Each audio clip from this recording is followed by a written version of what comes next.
Your burden is not to clear your conscience, but to learn how to bear the burdens on your conscience. Your burden is not to clear your conscience, but to learn how to bear the burdens on your conscience. T.S. Eliot noted that. And to me, that speaks of really, we don't go to say, oh, all the struggles that I've had, I'm set free. I don't believe in them anymore. They never heard it. They never weighed on me. Never, I didn't learn anything from them. Better yet is to really say, yes, I've struggled through. I've had burdens, but they're not going to weigh me down going forward. I'm not going to carry them anymore. I work with people to help them unburden what they have in their baggage and to then get the right tools, the right process to go forward, to reach their goal, to unclasp themselves from what they think or what they've been told and how they could go forward. Do you suffer from too much in your bag? You ask me and some people around me, they'd say, oh man, Joe, how do you carry all this? And this is the light bag.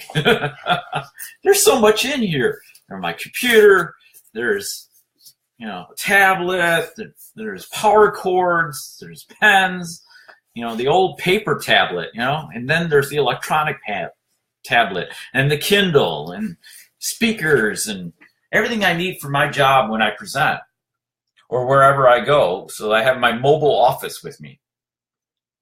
Well, that's crazy. In our life, what do you put in your bag? We're on this journey to get to something that means something to us, to have some significance, to work into that passion, work into something that has meaning to help another,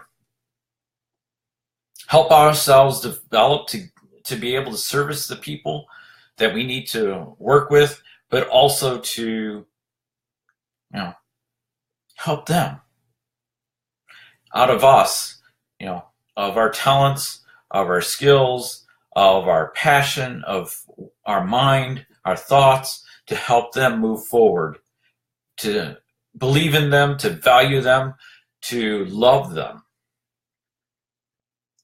So if our burden is not to clear our conscience, we don't say, oh, if I just cleared my conscience, I'd be clear. No, we would learn how to, pack the right stuff for our trip. And then when it no longer works, or when we don't need it anymore, we throw it aside. We take and learn anything that we might say. So if you think about this as a candy bar, oh my gosh, yes, a candy bar. You go and you say, okay, here's a wrapper. You open up the wrapper and then you start munching on the candy bar, and soon the candy bar is gone.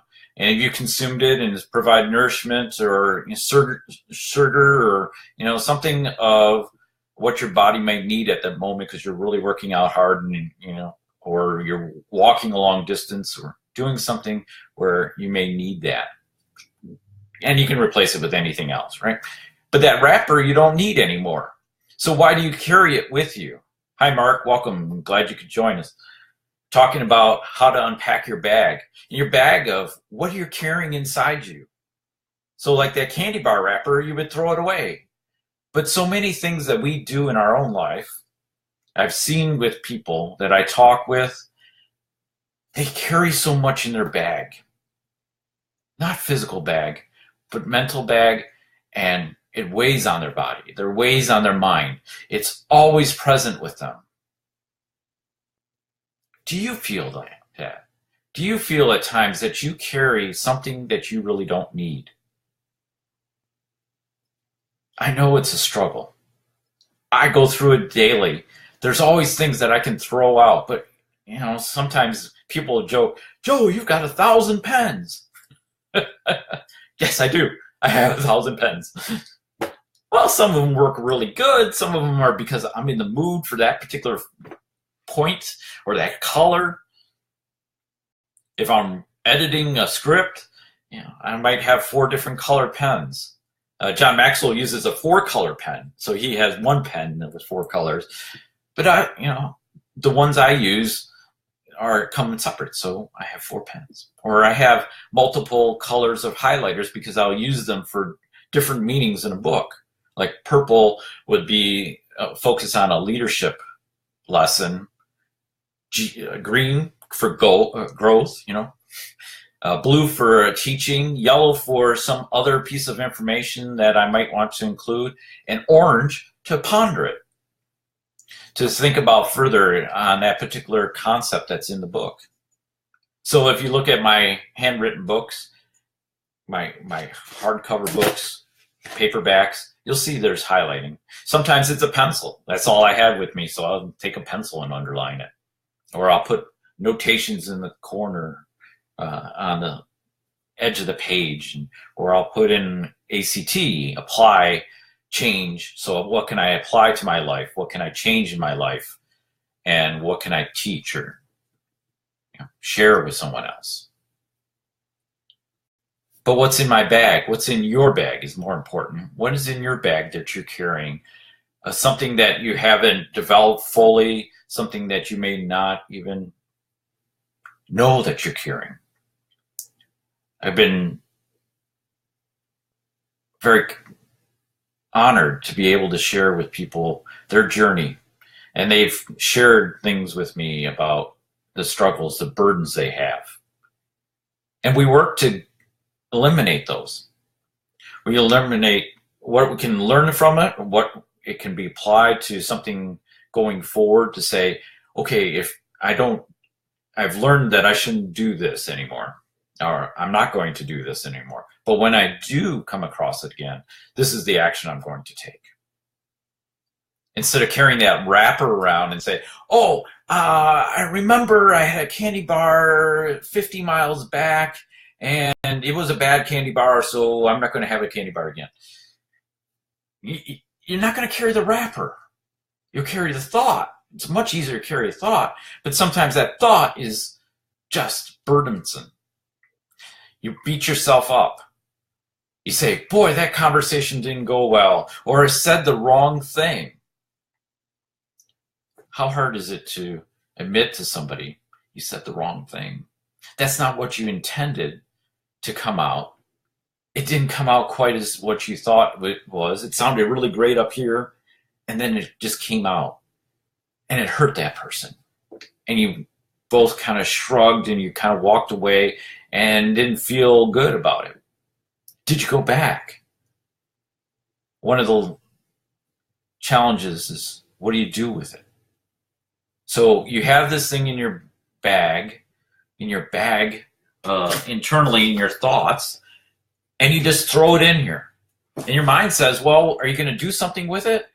Do I have to remember it? Are we going to resolve it? It's talking to you, saying, well, Joe, are you going to resolve it? Are you going to resolve it? Are you going to resolve it? Because we talked previously, the mind processes 60,000 thoughts a day.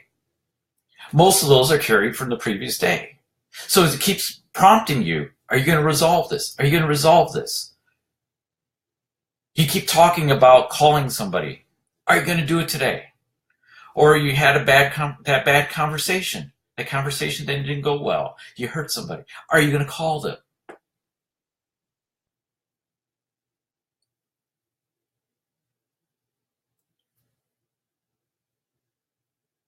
So Mark, I challenge you.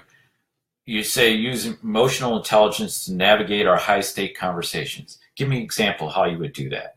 That would be great.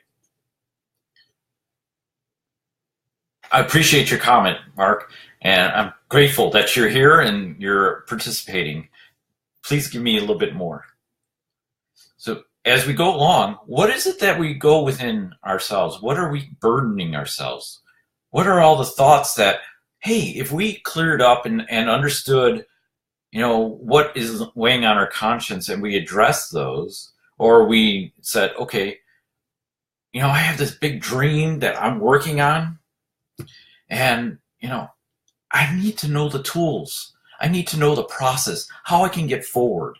It's been bothering me. I've tried to talk with a few people, but they're not ahead of me. They're around me. They're my peers, but they're not ahead. They haven't gone through this challenge. What are we doing? Are we seeking others? What's the next step? And sometimes we think about 5 steps ahead or 10. Oh, if I just get to this, but how are you going to get to that? In our coaching sessions that I've helped clients go through, their identity comes through and says, that's a really good question. What am I going to do today? What are you going to do today? What's the one little tiny step that will get you going? What's the little tiny step that will make a difference? Okay, look at the bigger picture when personalities clash or misunderstandings occur. That might be one step you have to do. You might have to just step out and say, okay, we're going to just calm the air. We're going to say, hey, this didn't go right. This conversation didn't go right. Let me try again. Please have patience with me. I have a thought. I really want to share it with you. And it's something about how we could work together better, or you can help me better. I need you. Or we're working on a project together. I was talking with one of my clients yesterday, and he was talking about how he deals with people and their performance. He's going through it for the first time, how to be, having that conversation, how to manage that expectation. I don't know about you, but I know how that helped me, how I had to go through that.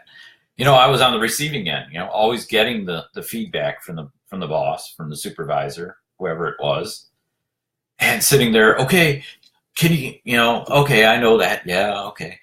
What's the number?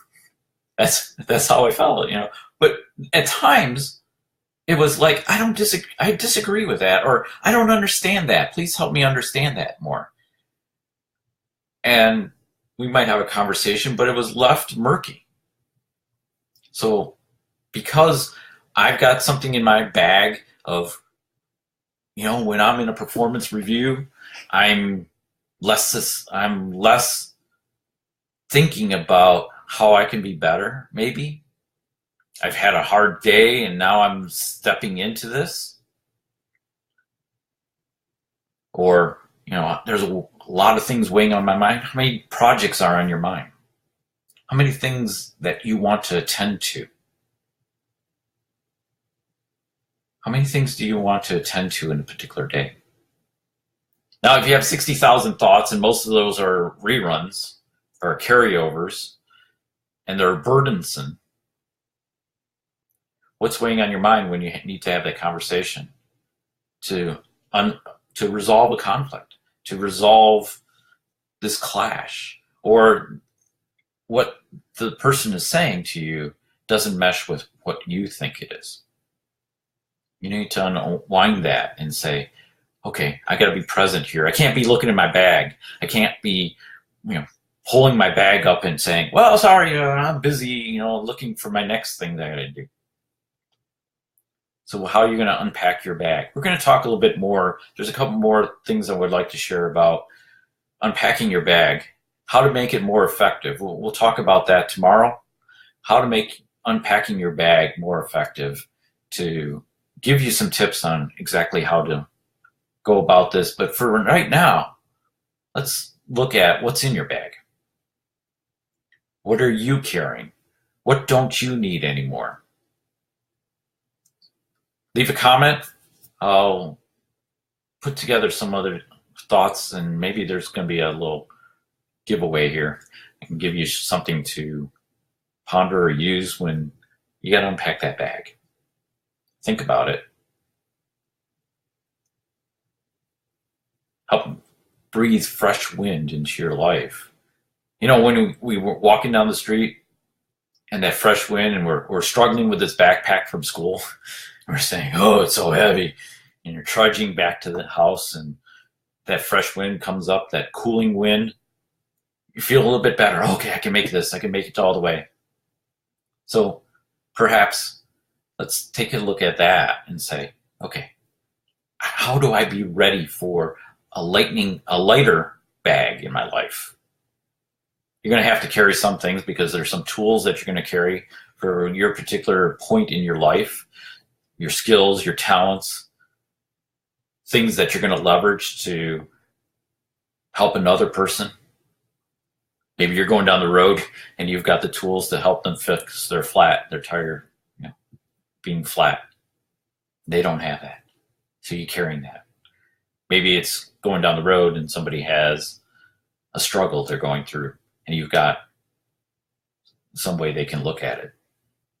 Good, because of a lesson that you have had, something that you've given.